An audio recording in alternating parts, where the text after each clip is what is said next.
Hello viewers, আজকে আমি আপনাদের সঙ্গে আলু পরোটা, ফুটবলের মতো ফোলা ফোলা আলু পরোটা দেখাবো। এই আলু পরোটা বানানো যে এত সহজ, আপনারা জানলেও কিন্তু যে কোনো সময় করে খেতে পারবেন। এটা বিকালের নাস্তা বলেন, সকালের নাস্তা, আর গেস্ট বসায় রেখে কিন্তু এটা করতে পারবেন। ঠিক আপনাদেরও কিন্তু এরকম ফোলা ফোলাই হবে।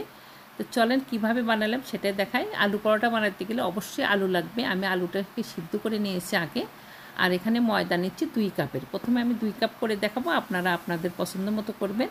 এই 2 কাপ ময়দার জন্য আমাদের লবণ লাগবে 1 চা চামচ। আপনারা লবণটা অবশ্যই বুঝে দিবেন, কারণ আলুর ভিতরে যে পুরটা দিব পরোটার, সেখানে কিন্তু লবণ থাকবে। আর এখানে 2 টেবিল চামচ তেল দিলাম 2 কাপ ময়দার জন্য। প্রথমে খুবই সুন্দর লবণ আর তেলটাকে কিন্তু খুবই সুন্দর করে মাখাই নিতে হবে।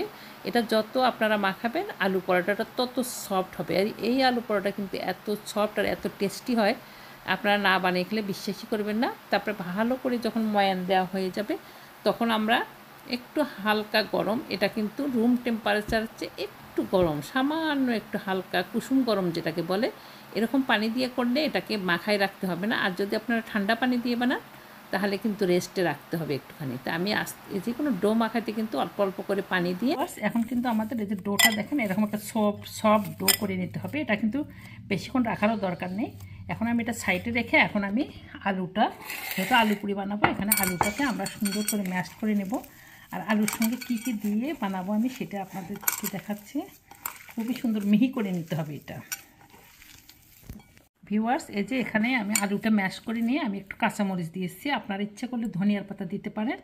আর আমি এখানে পেঁয়াজটা, কাঁচা পেঁয়াজ দেবো না, আমি এখানে একটু পেঁয়াজ ব্রেস্তাটা দিচ্ছি।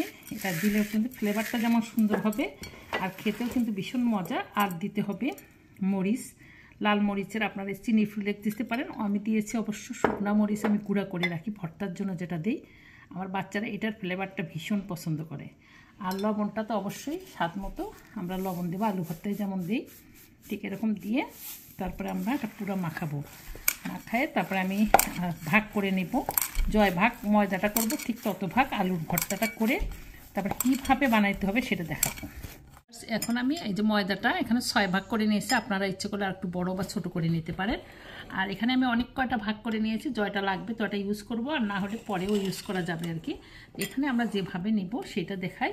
এখানে কিন্তু এই আলুটাকে ইয়াটাকে আর কি ডোটাকে আমরা একটুখানি মোটা করে একটা রুটি বানায় নিব, অথবা আপনার হাতের মাধ্যমে করে নিতে পারেন আর কি। তো আমরা যদি এটা এইভাবে নিয়ে তারপর এখানে একটা আলু ভর্তার ডো এখানে দেব, দিয়ে আমাদের কিন্তু হাত দিয়ে ঠিক এভাবে করে এমনভাবে করব যাতে ইয়েটা না বের হয়ে যায় আর কি। করে আমরা কিন্তু এটা যতটা সম্ভব মুখটা বন্ধ করে দিয়ে তারপরে এখন একটা ইয়ে করে একটুখানি ময়দা দিয়ে আমরা রুটিটা বানাবো আর কি।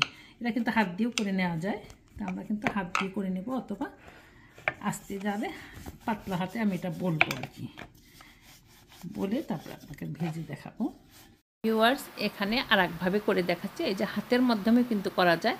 এখানে কিন্তু আমরা আলু ভর্তাটা ভিতরে দিব এমনভাবে যেন বের হয়ে না আসে। আমরা আর ডাল পুরি যেভাবে বানাই ঠিক ওরকমই, এটা বড় আকারে আর কি। তো এইরকম করে আমি প্রত্যেকটা দেখেন অলরেডি আগে দুটো করা ছিল, এখন কিন্তু আর একটা করে নিচ্ছি। তো এরকম করে রুটিগুলো বলে আপনারা কিন্তু সাইডে রেখে একসঙ্গে ভাজতে পারবো আমরা। তো এখন আমার সব রুটিগুলো বানানো হয়ে গেল, এখন আমরা ভাজতে চলে গেলাম। এখন একটু এই ফ্রাই প্যানে কিন্তু অবশ্যই তেল দেওয়া যাবে না, একটা শুকনো ফ্রাই প্যানে আমাদের করতে হবে। আর আমি পুরুত্বটা যে দেখালাম এরকম কিন্তু মোটামোটাই করতে হবে একটুখানি। তো প্রথমে কিন্তু তেল দেওয়া যাবে না, এক পাশে হয়ে গেলে তারপরে আমরা একটুখানি অল্প, এখানে কিন্তু খুব বেশি তেল লাগে না, আপনার বেশি তেল দিলে আরও বেশি ফুলে উঠবে। তবে আমি এখানে খুব বেশি তেল না দিয়েই ভাজলাম। দেখেন অলরেডি কিন্তু ফোলা শুরু হবে, ভয়ের কোনো কারণ নাই, দেখেই বুঝতে পারেন এই যে অলরেডি ফোলা শুরু হয়ে গেছে। একদম ফুলতে ফুলতে একদম ফুটবলের মতো হয়ে যায়। আপনারা যদি তেল আরও বেশি দেন এটা কিন্তু বিশাল আকারে ফুলে যাবে। তা আমি ডুবো তেলে যেহেতু করছি না, হালকা তেলে আপনাদের ভেজে আর একটা ভেজে দেখাচ্ছি। ঠিক আর একটা রুটি দিলাম, এক পাশে একটু হালকা হয়ে গেলে তখন কিন্তু যদি তেলটা দেওয়া যায় তখনই কিন্তু রুটিটা ফোলে। কখনই কিন্তু রুটিটা দেওয়ার আগে তেল দেবেন না, তাহলে বেশি ফুলতে যাবে না। এই যে ধীরে ধীরে কিন্তু ফুলতে শুরু করলো, দেখেই বুঝতে পারছেন। অসম্ভব মজার এই আলু পরোটাটা আপনারা একবার হলে বানিয়ে খেয়ে দেখবেন। আর আমার রেসিপিতে সবগুলো কিন্তু খুবই সহজভাবে ঘরোয়া পদ্ধতি এবং ঘরোয়া উপকরণ দিয়ে কিন্তু আমি অনেক কিছু বানিয়ে থাকি। আপনাদের ভালো যদি লেগে থাকে প্লিজ বন্ধুদের সঙ্গে শেয়ার করবেন, আর চ্যানেলটা সাবস্ক্রাইব করা না থাকলে সাবস্ক্রাইব করবেন।